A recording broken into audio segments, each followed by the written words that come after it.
देख रहे हैं नेटवर्क 33 राजकुमार के साथ। तो चलिए बढ़ते हैं आज की कहानी की ओर। दोस्तों, ये तब की बात है जब मैं ऑटो ड्राइवर था। ऐसे एक दिन जब मैं देर रात लास्ट सवारी पुरानी कॉलोनी से सेक्टर नंबर 505 छोड़कर घर आ रहा था कि तभी मेरी नज़र एक छोटी सी बच्ची पर गई जो रोड के बगल में बैठकर बुरी तरह से रो रही थी। उस बच्ची को रोता हुआ देखकर जब मैंने उस बच्ची के पास ऑटो रोका तो फिर जो मेरे साथ घटा उसे सुनकर आप सभी की भी रूह कपकपा जाएगी। तो चलिए जानते उस रात मेरे साथ घटी एक खौफनाक दास्तां। दोस्तों, मेरा नाम राजेंद्र है। घर की मारी स्थिति के कारण मुझे अपनी पढ़ाई को बीच में ही अलविदा करना पड़ा। दरअसल बात यह थी कि पापा का कुछ महीनों पहले एक्सीडेंट हो गया था और उस एक्सीडेंट में पापा के दोनों पैर चले गए थे, जिस वजह से पापा अब कुछ भी नहीं कर सकते थे। और तभी से घर की सारी जिम्मेदारी मुझ पर ही आ गई थी और तभी से मैं पापा की ऑटो चलाने लगा। हालांकि अभी मुझे ऑटो चलाने में थोड़ी बहुत दिक्कत पेश आ रही थी, पर कुछ ही दिनों के बाद मैं ऑटो चलाना अच्छे से सीख गया। पर इन दिनों में मैं 2 बार एक्सीडेंट होने से बचा था। पर मेरे ऑटो चलाने से अब घर की आर्थिक स्थिति ठीक होने को आ गई थी और सब कुछ अच्छा चलने लगा था। रोज की तरह सुबह उठकर ऑटो की पूजा करके मैं रोड पर निकल जाया करता था। ऐसे एक दिन जब मैं दादरी चौक पर पैसेंजर का वेट कर रहा था और साथ ही मेरी तरह कई ऑटो ड्राइवर पैसेंजर का इंतजार कर रहे थे, क्योंकि दादरी चौक 4 रास्तों का एक समूह था, यानी कि यहाँ पर 4 रोड निकलती थी और यहाँ पर पैसेंजर की भीड़ भी बहुत जमा होती थी। और हम सभी सुबह के 9 बजे ही उस चौक पर ऑटो खड़ा कर दिया करते थे। पर हम सभी की एक बात तय रहती थी कि कौन किस रोड पर जाएगा। अभी हम सभी पैसेंजर का वेट ही कर रहे थे कि तभी एक पैसेंजर मेरे पास आया। आते ही उस पैसेंजर ने कहा, अरे भाई, खुशहालगढ़ चलोगे? उस पैसेंजर के इतना कहते ही मैंने उस पैसेंजर से कहा, हाँ हाँ भाई साहब बैठिए, पर वहाँ जाने के लिए 100 रुपये लगेंगे। जिस पर वो पैसेंजर मुझे 100 रुपये देने के लिए मान गया। लिहाजा मैं ऑटो को स्टार्ट करके खुशहालगढ़ की ओर जाने लगा। और फिर कुछ समय के बाद उस पैसेंजर को वहाँ पर छोड़कर मैं फिर से उसी चौक पर आ गया। इसी तरह सुबह से शाम होने को थी और आज मैंने अच्छे खासे पैसे भी कमा लिए थे। और जैसे मैं घर के लिए ऑटो लेकर निकलने वाला था कि तभी एक आदमी मेरे पास आया। उस आदमी ने मुझे पुरानी कॉलोनी सेक्टर नंबर 505 चलने के लिए कहा और उस आदमी की ये बात सुनकर मैंने उस आदमी से जाने के लिए मना कर दिया, क्योंकि वो कॉलोनी यहाँ से बहुत ही दूर थी और वहाँ से मुझे आते आते काफ़ी समय हो जाता, जिस वजह से मैंने उस आदमी से साफ साफ मना कर दिया।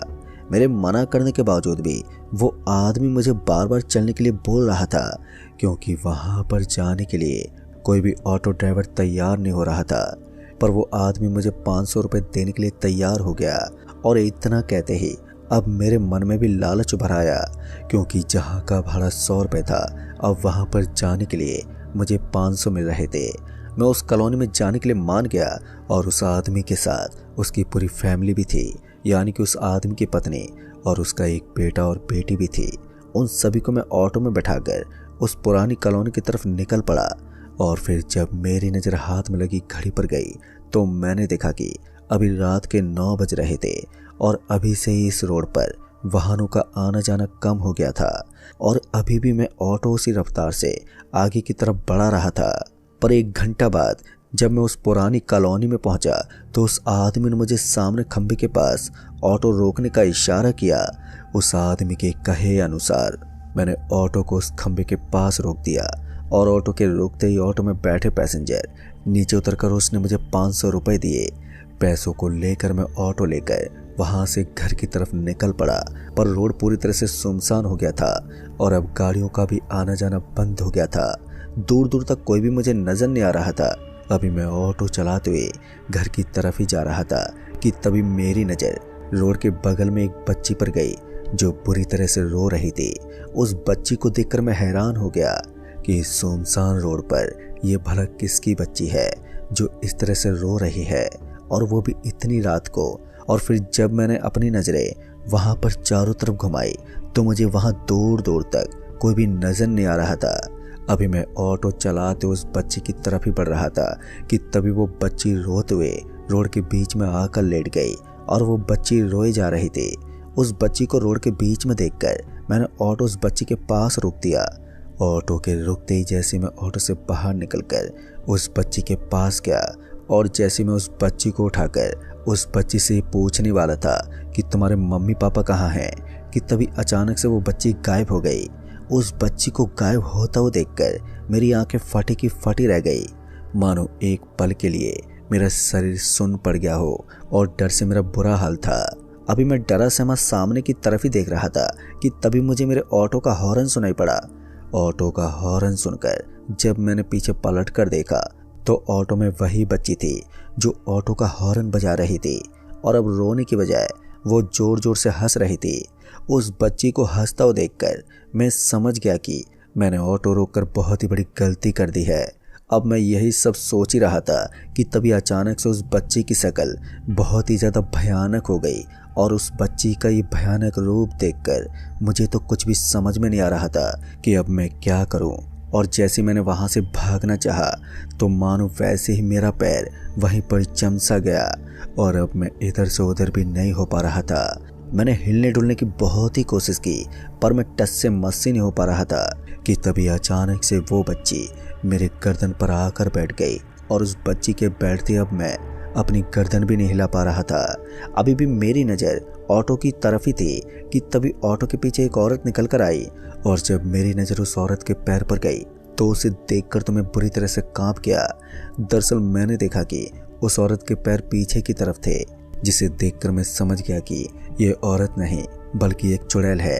अभी मैं यही सोच रहा था कि तभी वो औरत मेरे पास आकर खड़ी हो गई और मेरे पास रुकते उस बच्ची ने उस औरत को मम्मी कहकर बुलाया और उस बच्ची की बात सुनकर मैं समझ गया कि ये दोनों माँ बेटी हैं।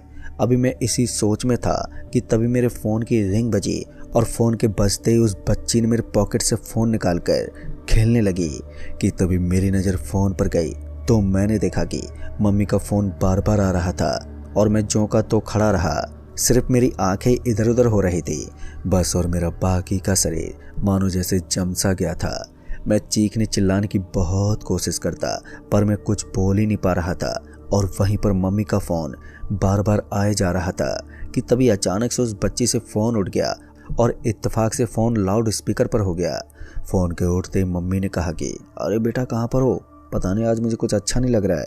मम्मी के इतना कहने पर जब मैंने कोई जवाब नहीं दिया, क्या हुआ बेटा कुछ बोल नहीं रहे हो, इतना बोलते मम्मी रोने लगी और हेलो हेलो करते हुए फ़ोन कट गया। फ़ोन के कटते उस चुड़ैल ने यानी कि उस औरत ने अपनी बेटी से कहा कि इन्हें जाने दो, इनकी मम्मी इनका इंतज़ार कर रही है और इन्होंने हमें कोई हानि भी नहीं पहुंचाई है और जिसने ये हमारा हश्र किया है उसे हम जिंदा नहीं छोड़ेंगे। उस औरत के इतना कहते ही वो बच्ची हवा में उड़ते हुए आई और मेरी गर्दन पर बैठ गई और अपना हाथ मेरे सर पर घुमाने लगी और उस बच्ची के हाथ घुमाते ही मेरा शरीर नॉर्मल हो गया। अब मैं अच्छे से बोल भी पा रहा था और साथ ही अब मेरे हाथ पैर भी इधर उधर हो पा रहे थे, पर अभी भी अंदर ही अंदर मैं बुरी तरह से डर रहा था कि तभी वो बच्ची मेरे गर्दन से हवा में उड़ते हुए नीचे आ गई और नीचे आते उस बच्ची ने मुझे अपने साथ खेलने के लिए कहा और साथ ही ये भी कहा कि कुछ देर मेरे साथ खेल लो और फिर मैं तुम्हें जाने दूंगी। उस बच्ची के इतना कहते ही मैं उसके साथ खेलने के लिए मान गया। अभी भी मेरा डर से बुरा हाल था कि तभी वो बच्ची रोड के बगल से कुछ लेकर जब मेरे पास आई तो फिर जो मैंने देखा उसे देखकर मेरे दिल की धड़कनें बहुत ही तेज हो गई।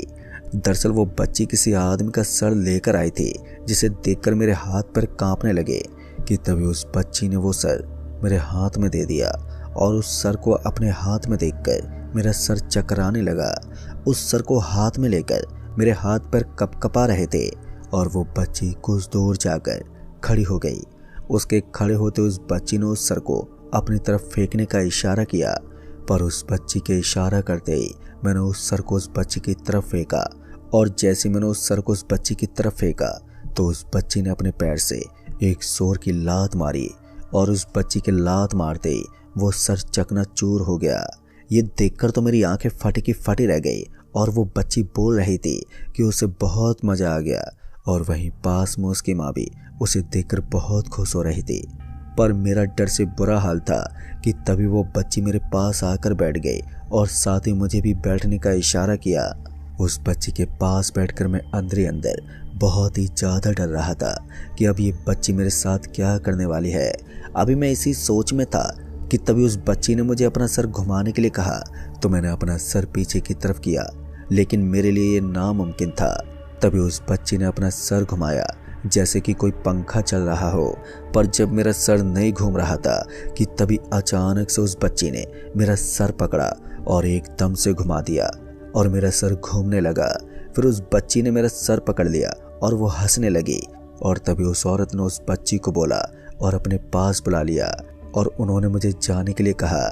अब उस औरत के इतना कहने पर उस बच्ची ने मुझे जाने के लिए कहा और साथ ही ये भी कहा कि कल यहाँ पर इसी वक्त आ जाना, फिर हम दोनों मिलकर खेलेंगे।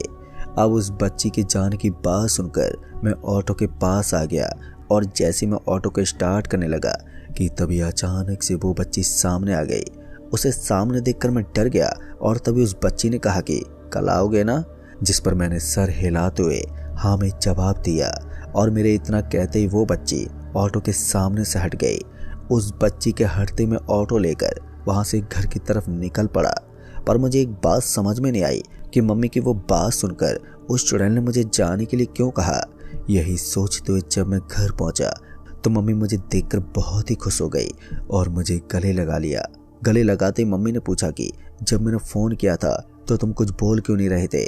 मम्मी के इतना कहने पर मैंने मम्मी को सारी बात बताई और मेरी बात सुनकर मम्मी तो मानो घबरा गई। और फिर तभी से मैं अंधेरा होते ही अपनी ऑटो लेकर घर आ जाता हूँ और फिर कभी भी मैं उस रोड पर नहीं गया।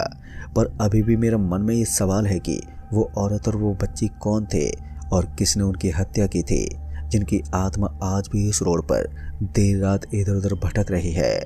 तो दोस्तों इस कहानी में बस इतना ही।